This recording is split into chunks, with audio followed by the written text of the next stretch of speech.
What's going on, YouTube? Welcome to Fresh Review. Now, today in this video, we will be reviewing WWE's latest premium live event, Bad Blood.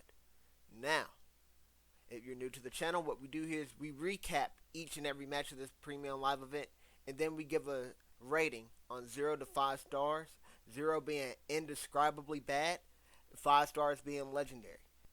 In the background, you will see some WWE 2K24 footage of the matches that were taking place during this card. Starting off with the opener, which should have been the main event. I said this in my last video. It should have been the main event of this PLE.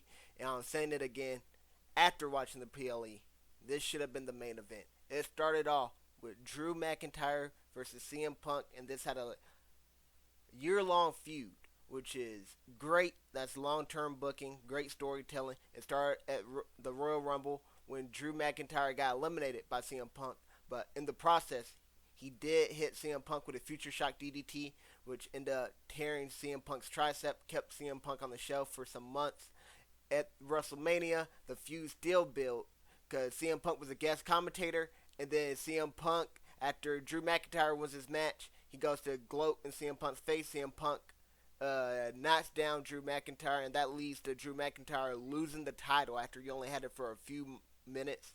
And then it goes to Money in the Bank, and then there's stuff in between there, but then Drew McIntyre wins Money in the Bank. He cashes in, and CM Punk causes him to lose the briefcase. So McIntyre has lost the title, he lost the briefcase. Drew McIntyre had been taking all types of L's. So we go into this match, and what I loved about this feud, this is the grudge match. It's best of 3, right? It's tied 1-1. Nobody knew who was going to win. This is not predictable whatsoever.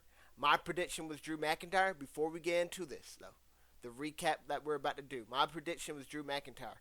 I was worried about this feud because it's been 2 fire matches.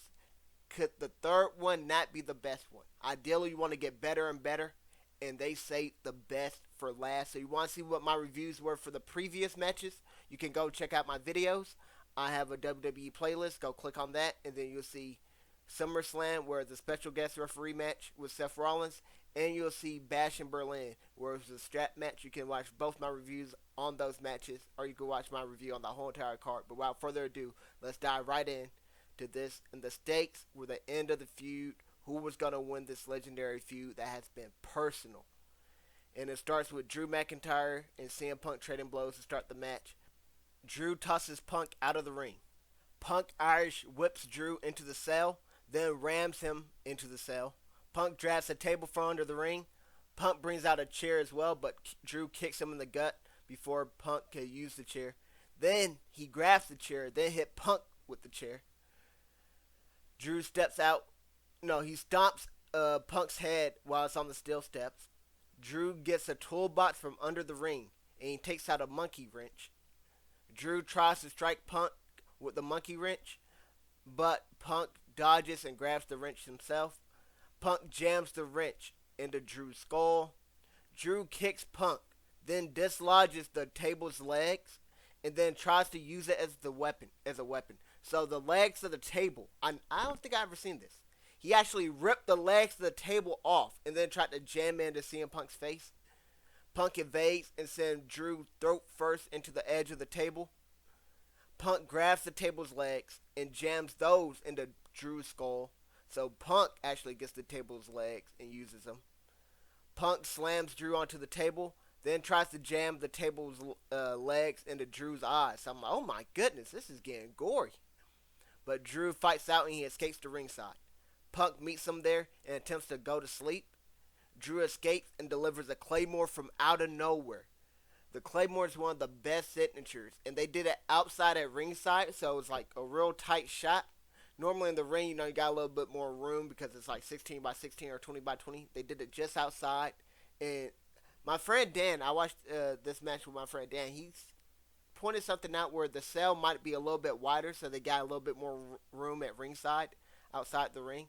I'm not sure, but you guys notice anything like that? Let me know in the comment section. Some of you guys might know the actual dimensions and stuff for the cell and all that. That'd be very interesting.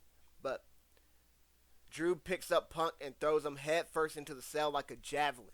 This reminded me of the Money in the Bank flashback when Drew got the ladder And when main event Jey Uso was trying to grab the briefcase, he threw the ladder right into Jey Uso and knocked Jey Uso off the ladder.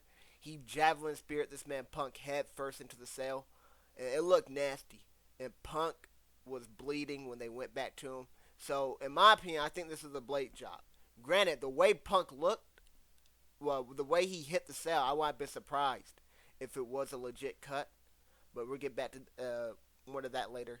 Now, Drew picks up the steel steps, and he bashes Punk in the skull with them. Now, Drew stomps on Punk's head while it's on the steel steps. Drew gets a wrench, the monkey wrench, and drives it into Punk's open wound. And I'm like, oh, this is getting gruesome. Drew exits the ring and sets up a table at ringside. Drew takes time to gloat, and this allows Punk to deliver a running knee strike. Punk lands a double axe handle from the top rope. Punk goes for it again. This time he has the monkey wrench in his hand, trying to hit him with a monkey wrench as well. But Drew catches him and delivers an overhead belly-to-belly suplex. Drew kicks. He does his patented kip up, and he goes for the Claymore. He counts it down, or counts it up. 1, 2, 3. But Punk smartly rolls out of the ring. Drew grabs Punk, but Punk grabs the toolbox and bashes Drew in the head with it. Drew has been busted open, and this was a legit cut because Drew had to get staples after the match. So, again, I don't know about CM Punk's, but CM Punk, after the match, he wasn't bleeding like that. Drew McIntyre was bleeding non-stop. It looked crazy. So, Drew McIntyre is gushing, and they both are bleeding. And this is fire because in their promos leading up to this event, they were talking about how they were going to make each other bleed, and they both kept their word on that one. Now, Punk bashes him in the head again, then climbs the top rope to deliver the double axe handle with the toolbox in his hand. This time he connects. Punk lands 3 running knee strikes in the corner, followed by the bulldog. That's vintage Punk. Punk signals for the go to sleep. After a series of reversals, he connects, but Drew rolls out of the ring after he connects with the go to sleep. So what a move. So they both have scored their finisher one time. One Claymore at ringside, one Claymore GTS, and they both have wisely veteran moves rolled out of the ring to keep this match going. Now Punk tosses Drew back into the ring. Drew runs off the ropes and catches Punk with a Claymore. 1, 2, kick out. First near fall of the contest. This might have been the first pin of the contest, if I'm not mistaken. And at this point, the match had been so good, even if it ended right there, I thought that had been amazing, but I do love the false finish. I do think you need some kickouts here. That's a perfect kick out. So, we continue. Drew goes for another Claymore attempt, but Punk avoids it by backpedaling, so Drew misses. Punk applies a sharpshooter, but Drew crawls to the wrench and repeatedly hits Punk in the back with it. Now both competitors are down, and a lot of people made a great connection with the sharpshooter. It was reminiscent of Bret Hart and Stone Cold Steve Austin at WrestleMania, their epic clash, where Stone Cold was bleeding like a pig, while Bret had the sharpshooter applied, and Stone Cold was flipping off the bird and stuff like that. Epic moment in that WrestleMania. And you got an epic moment here. It's a great callback in my opinion. I think these guys are aware of that imagery and stuff, so I think this is definitely an intentional spot they did here. This wasn't coincidental or like a reach or anything like that. So great callback by these wrestlers to cook up with that move. But now both competitors are down, and the referee wipes the blood off the head of both competitors. They threw in a towel. So this is much better than, you guys remember a couple years ago, there's a Finn Balor and Edge Hell in a Cell match where Finn Balor got busted open. I believe that was at Mania, by the way, as well. But Finn Balor got busted open. That to kind of stop the match for like 2 minutes or so to take care of the bleeding and all that. This is much better by just giving them the towel, and while they're both down, the referee quickly just wiped off both of their heads, so now they can see they have blood in their eyes and stuff. Bloody match here. But they get back up to their feet, and they begin to trade strikes. Drew goes for a Future Shock DDT, but Punk escapes, and he goes for a GTS.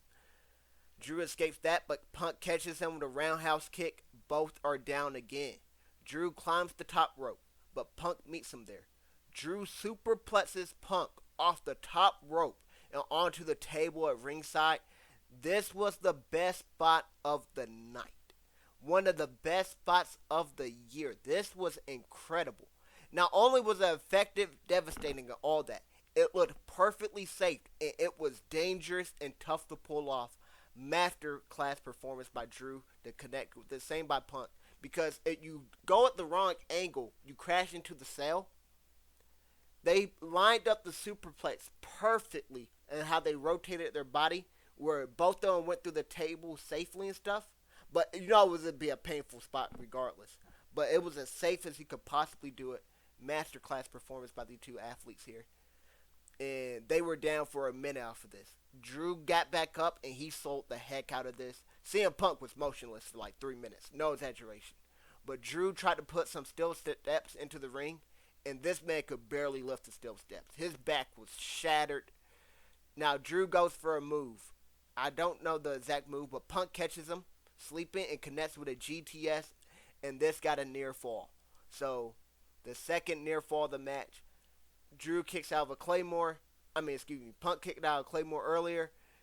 CM Punk connects with a GTS, and Drew kicks out of that this time. So they both kicked out of near fall. Epic moments. I thought that could have been it. Now the match continues. Punk goes for another GTS, but Drew escapes and lands a white noise to Punk onto the steel steps.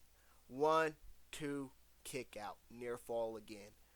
Drew goes for a fallaway slam, but Punk reverses that into an anaconda vice. Now I'm like, oh, they are cooking right now. How are they still going?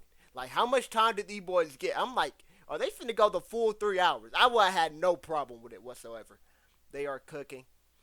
Drew grabs the monkey wrench to fight out of the submission, but Punk sees that he grabs it, so Punk steals the wrench, then proceeds to bash Drew in the head with it. Veteran move here by Punk. But he followed that up with a rookie mistake. Drew was over here begging, on his knees, begging CM Punk to stop. Punk was gloating, and Drew hit him with a low blow. Hit him in the family jewels, put Punk down. Drew went under the ring after this, and he gets a black bag out. Now, I thought they were going to be thumbtacks, but no. It is a bag filled with the bracelet beads of CM Punk's dog, with his dog's name and his wife's name on the beads, and pours them all over CM Punk's head. Oh my goodness, I was like, what a fire way to end the match. Personal, you bring back the bracelet that has been such a key focal point in this feud. And a lot of people think it's just a bracelet. No, it isn't. Like, the fact they are tying this thing is such a sentimental thing. Think of like a wedding ring. No, a wedding ring would probably get more respect than a bracelet. But think of it like that. But the fact they're tying something tangible into this feud to make it so much personal and emotional and all that stuff. Like, oh man, this is awesome. But after the beads are poured over CM Punk's head, Drew goes back to the corner. He goes for the Claymore, but Punk evades it, and Drew lands spines first onto the steel steps. Punk wraps a steel chain around his neck, scoops up some of the beads of the bracelet, shove them down Drew McIntyre's throat, then connects the GTS for the victory. Had the beads fly out like how Triple H spits out the water and stuff, like beads everywhere. This match was absolutely legendary. Now, commentary-wise, Cole said an interesting line here. He said this would not be a 5-star wrestling classic. I disagree. This is a 5-star wrestling classic. I don't know what you're talking about, Cole. Maybe like, well, the movesets and all that. Forget all that moveset, flipperoni and pizza and all that. I don't want no flipperoni and cheese pizza, all right? I want real storytelling here, and this match delivered. This is a 5-star match. I'm giving it 5 stars right now. Legendary. Now, I have another note here, and it was when Graves said, I don't have the words to describe this match. And Cole responded with I do have the words. Someone wins this damn match and end this brutality. And I felt the same way, because like seeing all the blood and stuff here was crazy. I grew up on the old school wrestling. I've been a wrestling fan for a long time, so I'm used to dudes bleeding and all that. But this was gory, and like, you don't see it that often, so I guess after a while you kind of forget how crazy it is to look at and stuff like that. But I was like, oh my goodness, this match was gruesome. It was epic though. This is a match of the year candidate, and if you like this video, please be sure to like this video right now. Subscribe. Some of you guys might have just wanted to see me review this match, because I ain't not gonna lie to you. The other matches of this card were whatsoever. And I think when we go back and look at this PLE years from now, I think dudes will only talk about this opening match, and that's probably about it. Maybe a few will talk about the main event or the middle match. I'm not so sure, but I know this opener will definitely be talked about. Wherever you think of this PLE, you would think about this opener right here. And the crowd here was awesome in Atlanta. Uh, got a whole lot of CM Punk and Drew McIntyre chances. It seemed like they were split. But overall, man, this match right here, wow. I can't believe they saved the best for last. But as I was saying, if you like this content, be sure to subscribe because I will be doing the top 10 matches of the year at the end of the video. Now, I mean, not the end of the video, at the end of the year. So be sure you're subscribed for that. And I'll also be reviewing the next PLE, which would be Crown Jewel. So we're gonna go on to our next match. And one thing I think I might have forgot to mention, I didn't yap for like 15 minutes about this match. I was just so eager to get into this match. In the background footage, these matches were insanely long. I normally show 3 matches. I only show 2 here because these matches were insanely long. I had to fast forward them because it was like 55 minutes with the entrances and all that. Oh, just 2 matches. So I fast forward the matches to 1.25 times. Right, so the footage might be a little bit sped up or something. That's intentional. If you guys want to, I guess you could slow down the footage. Well, slow down the video on YouTube to 0.75, but that might mess up the audio because now I'm going to be talking 0.75 times slower. So there's that. But without further ado, let's go ahead and go on to our next match, which was Bayley versus Nia Jax.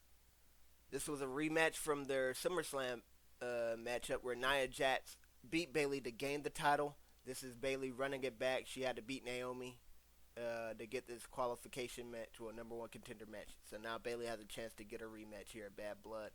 And it's for the women's championship. Now, this match starts off with Nia just dominating.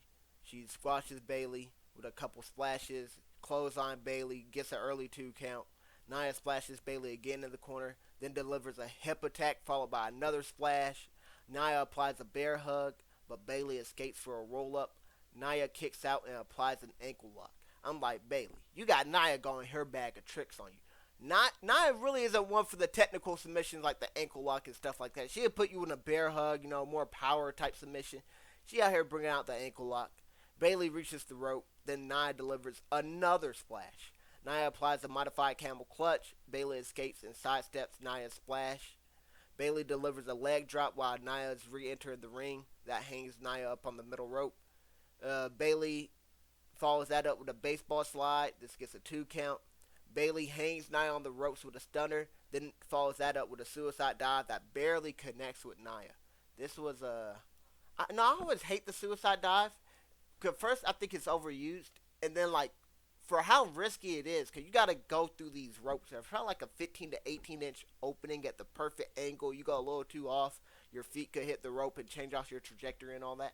It's like it doesn't get a pop with the crowd. I don't know why people use it so much.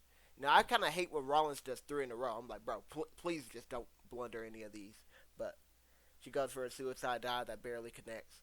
Nia slams Bayley into the turnbuckle, then delivers another splash followed by a hip attack. Nia climbs the top rope going for the Annihilator, but Bayley attacks Nia and goes for a power bomb.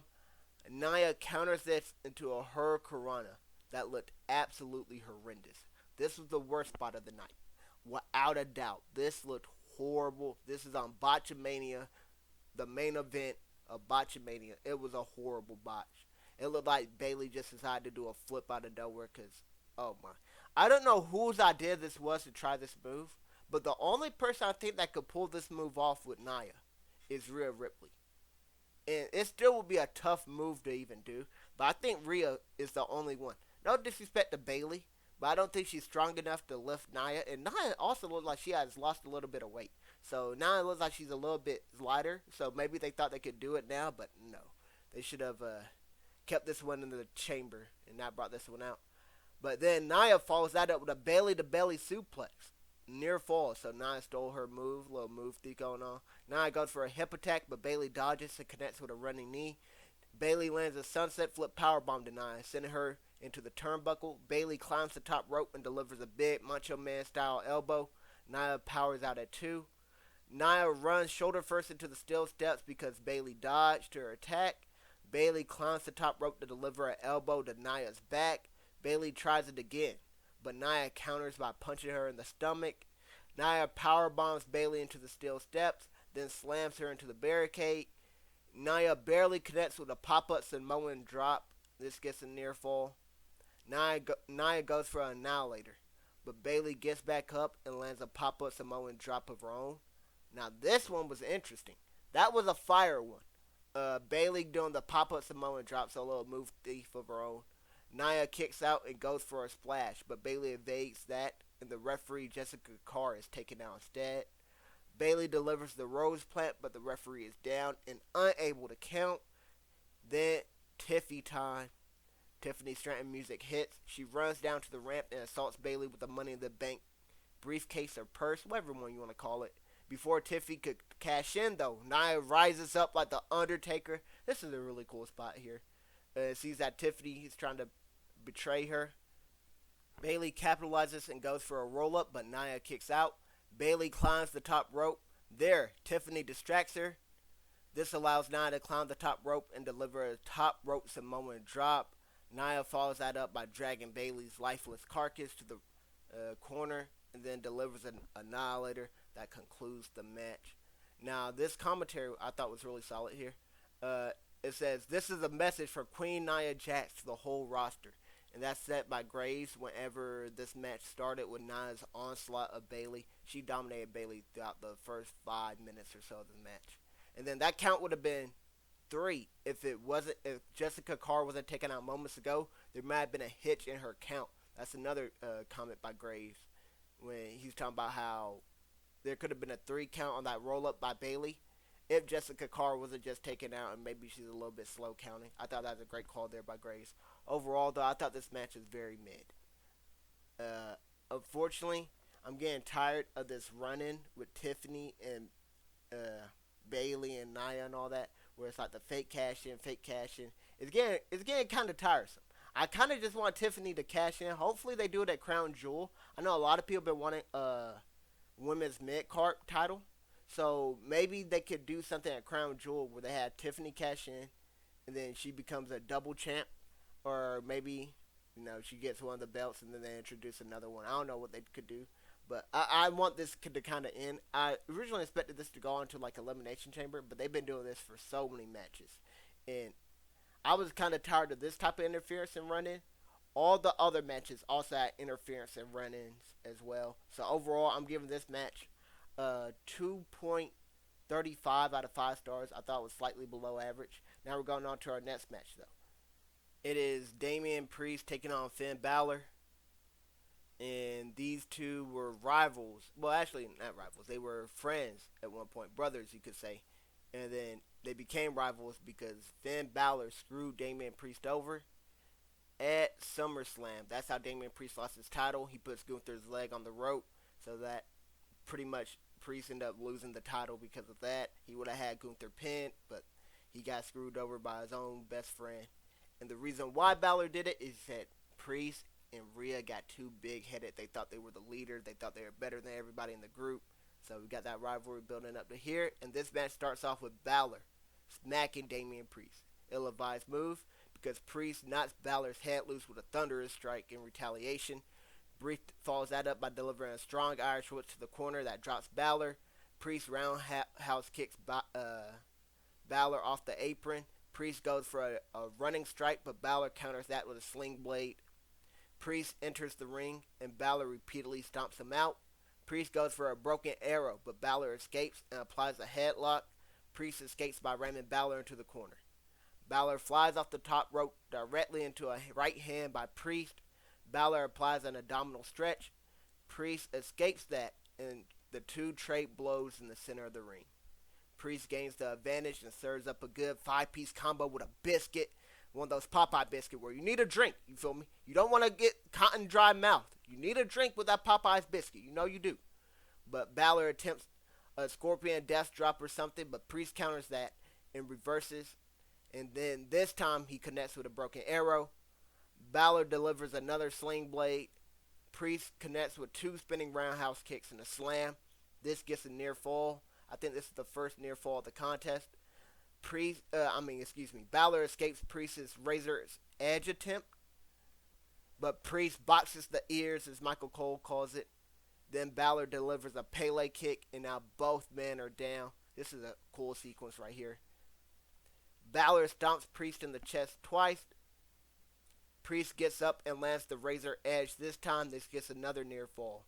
Balor escapes to ringside, but Priest pushes Balor over the announce table. Priest delivers a Razor's Edge to Balor onto the ring apron.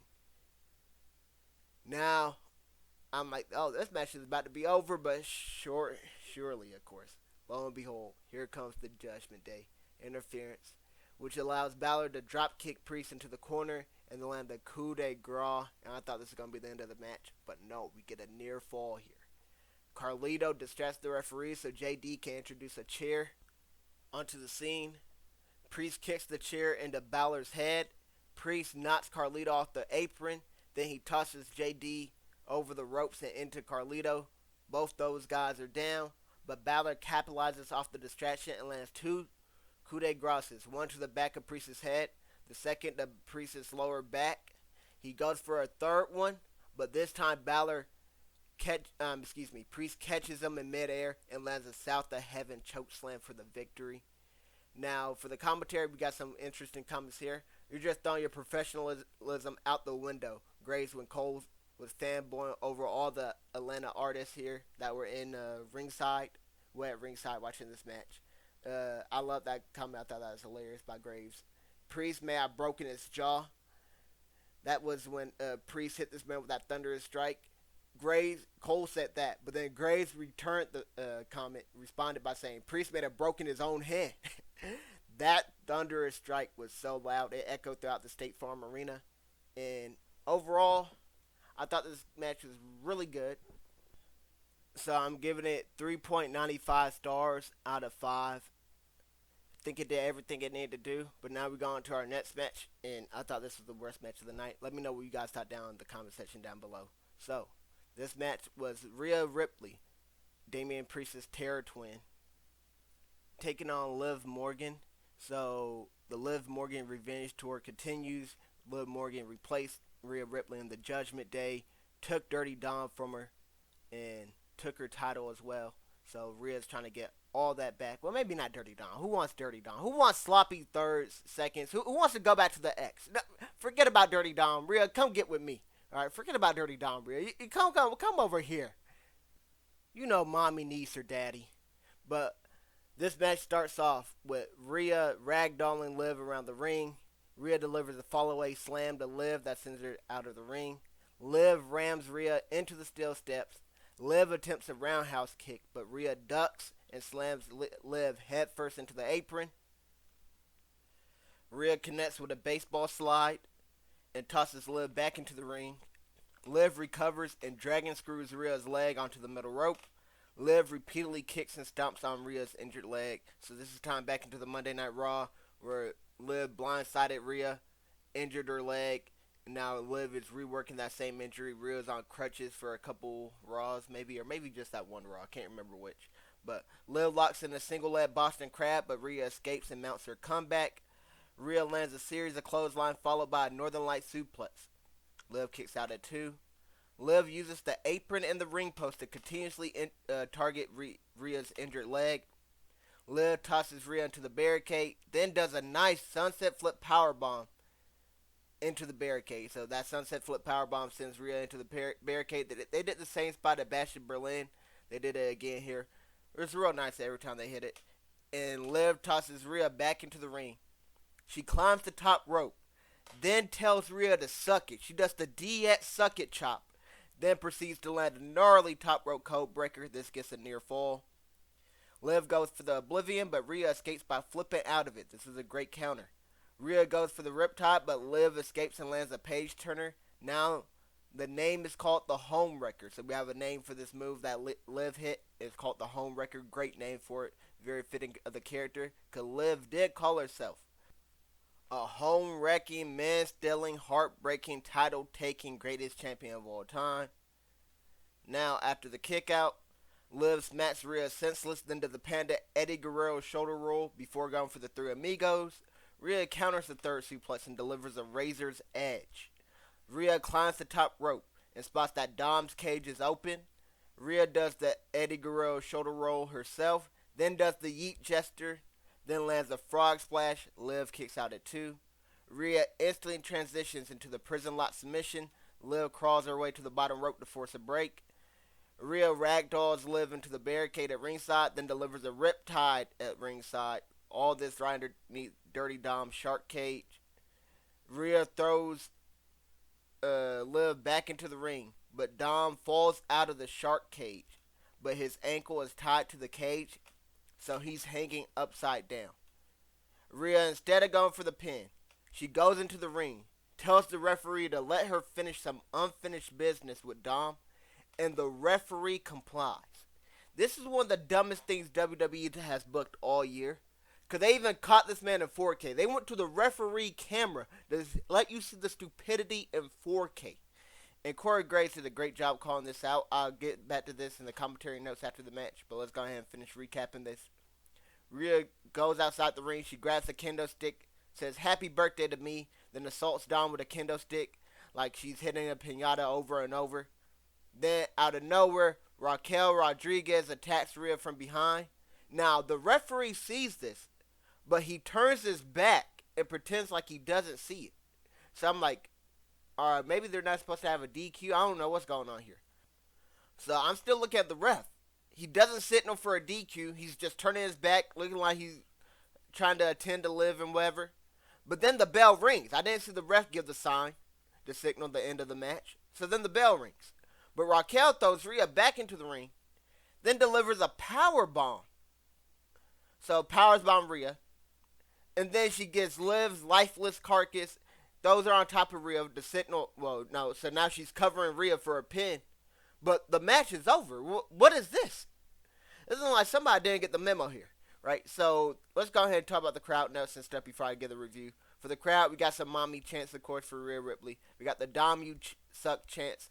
And then we got boos at the end of the match for this horrendous ending. Horribly booked in my opinion. Took away from what was a great match, maybe even amazing perhaps, and just took it all the way down. Commentary wise, we got the big booty daddy Scott Steiner in the front row taking notes. That was Corey Graves talking about Liv Morgan and Dirty Dom's relationship. And Liv is put on a clinic in the WWE universe is disrespecting the love of her life. That's also Corey Graves. Because Liv was dominating a lot of this match, targeting Rhea's leg. But then the crowd was just doing Dom, you suck chants.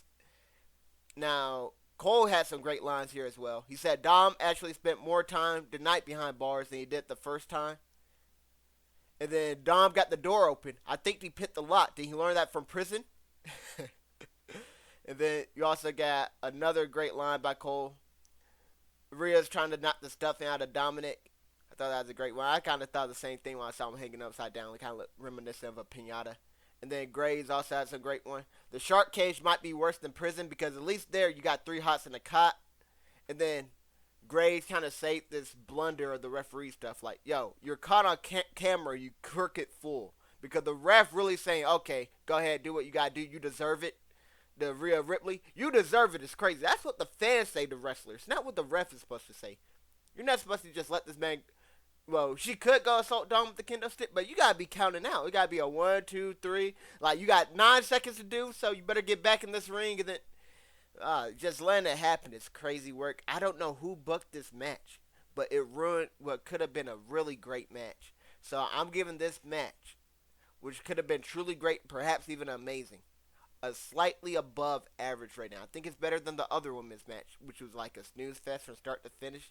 This match, you could watch, but just skip the ending. Just fast forward when you get to the ending and stuff. It's one of those, like, you ever seen a TV show or a movie? We're like, oh yeah, you just watched the first 2 seasons. The last season, we don't even talk about. It never happened. That ending, never happened. So, that is a 2.75 stars out of 5 for me. And we're going on to our next match, which was the main event. And this is Cody Rhodes and Roman Reigns. Roman Reigns' first match since WrestleMania. Taking on the Bloodline, the new Bloodline that is. Jacob Fatu is Solo Sikoa. So this shouldn't have been the main event. I thought this should have been the opener personally. But this was the main event. And I had a feeling this was the main event. It's going to be because somebody showed up at the end of the match. So we had interference in all these matches except for the opener. That's why the opener really should have been the main event. Because at least that match ended fair and square, right? With the better man winning. We had interference in all these matches besides the opener. So we got this match here. And I kind of like the promo they did here with Cody Rhodes and Roman Reigns being at the Georgia Tech football field. I thought that was an awesome promo. And I like how WWE's doing crossovers to other sports. You see them doing hockey, NBA, NFL, not only bringing the players on and stuff like that, but they're also doing the collab, the championship belts and stuff like that. But let's go ahead and talk about these entrances real quick. Cody Rhodes had the marching band of a local college play, and it sounded abysmal in my opinion. A for effort, F for execution, and the reason why a lot of people are great sound people, they surrounded the ring, and since they surrounded the ring at different angles, the way the sound hit the camera sounds off, right? So I thought they were offbeat, like somebody didn't know their thing. And I said, no, wait, everybody's offbeat. Because like maybe it was one group that could have been off or something, but everybody sounded off. But it was an A for effort, in my opinion. And now we go on to Roman Reigns' entrance. He had an orchestra sing and play music for him as he entered. It seems like his theme has changed a little bit. It definitely sounds more baby faces than hillish. So it seems like there's a slight tweak to his theme. I like it a lot. Maybe I always like this theme, so maybe there was no change, and I just like his theme. Period. But let's go ahead and dive into the match. Cody and Jacob Fatu started off the match. Now Cody connects with a drop down uppercut and a disaster kick that barely phases Fatu. Now all four competitors enter the ring and have a stare down. Solo exits the ring, then Roman follows suit. After the crowd heckles Solo, he demands a tag from the Samoan werewolf, Jacob Fatu. After seeing Solo enter the ring and the crowd chanted for him, Roman asks for a tag and Cody grants it. So now we got Roman and Solo in the ring. Roman delivers 10 punches in the corner to Solo and clotheslines him over the top rope. Fatu enters the ring and distracts Roman. This allows Solo to attack him from behind. Solo headbutts Roman and repeatedly punches him in the corner. Solo delivers the running hip attack to Roman, then tags in Fatu. Fatu delivers a thunderous running hip attack to Roman in the corner. Fatu punishes Roman in the corner, then goes for a running splash, but Roman evades it and tosses Fatu over the top rope. Roman makes the hot tag to Cody, who bounces comeback offense. Cody dishes out the Dusty Special, capped off with the bionic elbow. Cody strikes with a picture-perfect Cody cutter that drops Fatu. Cody goes for the cross rope, but Solo interferes, allowing Fatu to recuperate and deliver a pop-up Samoan drop. Fatu tags in Solo. Solo delivers a spinning Solo to Cody onto the apron. Solo tags in Fatu. Then they each grab one of Cody's legs, then yank them apart. R.I.P. to the family jewel. That move should really be banned. That's a referee. You got to talk to him after that one. That's the equivalent of a low blow. We're just gonna let him yank apart this man's legs. Now Cody tries to fight back, but Fatu takes him out with a running attack. Fatu then bites Cody's fingers. And Fatu, you was hungry, you want some chicken fingers, some beef fingers, all you had to do was ask, bro. Nevertheless, Cody fights back. He staggers Fatu with a jawbreaker, but Solo wisely tags in and prevent Cody from tagging out. Solo tags Fatu back in, and they deliver a double running hip attack combo onto Cody. And the best part about this, the camera pans to Roman, and Roman's looking like, damn, this man's getting cooked right now. Oh my goodness. Roman might be like, I lost to this dude at Mania. This man can't fight. But Fatu tags back in Solo. Then Cody tosses Fatu out of the ring. He kicks away Solo. Then he dives for the tag to Roman. But Fatu pulls Roman off the apron and bashes Roman's head off the steel steps. Solo splashes Cody in the corner and goes for a pin. Cody kicks out at 2. The Bloodline continue the onslaught onto Cody. Fatu power slams Cody and goes for a swanton bomb, but Cody counters by getting the knees up. Fatu tags in Solo, and Cody finally tags in Roman. Roman mounts his comeback offense. Roman locks and loads his Superman punch, but Solo catches him in midair and attempts the Samoan spike. Roman ducks underneath and goes for a crucifix roll-up. Solo barely escapes at 2. Roman gets up and strikes with a Superman punch. Solo kicks out at 2. Now, I love Roman going for a roll-up. I can't count how many times this man did a roll-up as a heel. So now you're seeing his face-like offense, right? He's able to do his comeback and stuff now. He's able to go for roll-ups and stuff now. So now Roman's bag as a wrestler will get even deeper in. Now we go for Roman going for the spear here, but Fatu interferes and he super kicks Roman. Solo and Fatu connect with a double super kick to Roman. Fatu does his top rope moonsault to Roman. Solo lands a top rope splash to Roman. And this would have been it. But Cody got in just in time. He breaks it up at 2. Fatu and Cody fight at ringside. Cody Irish whips Fatu into the steel steps. Fatu goes for a running hip attack into the barricade, but Cody sidesteps, sending Fatu crashing and burning. Cody delivers a cross rope to Fatu and 2 super kicks that positions Fatu onto the announce table. Cody scales the top rope and lands a splash from the top rope, and both competitors go through the announce table. We got a "This is awesome" chant that broke out shortly after this. Now back to the center of the ring. Roman and Solo trade strikes. Roman wins the exchange by landing a Superman punch. Roman prepares for the spear, but Tama Tonga and Tangaloa appear and distract Roman. This allows Solo to deliver a spear of his own. 1, 2, kick out by Roman. At ringside, a man in a hoodie appears and super kicks both Tama Tonga and Tangaloa. The hooded man reveals himself to be Jimmy Uso. So Jimmy Uso is back. Now Roman spears a distracted Solo and scores the victory, and that is how the match ends.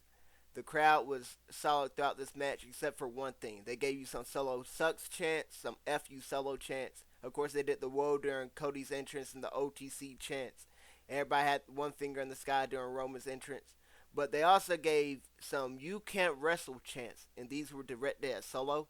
And I disagree with that wholeheartedly. I think everybody in this match is a solid worker, in my opinion, but that's the crowd being the crowd. For the commentary, Cole gave a great history lesson on Dusty Rhodes in the city of Atlanta during the entrances. Roman looks naked without the title. That's one thing Cole said, and it is something odd to see Roman without the Uafonla, if I said that correctly, or the title. Is like, wow, this man has nothing. They didn't have the wise men by his side, no Usos or Bloodline members by his side. It was just Roman during his entrance.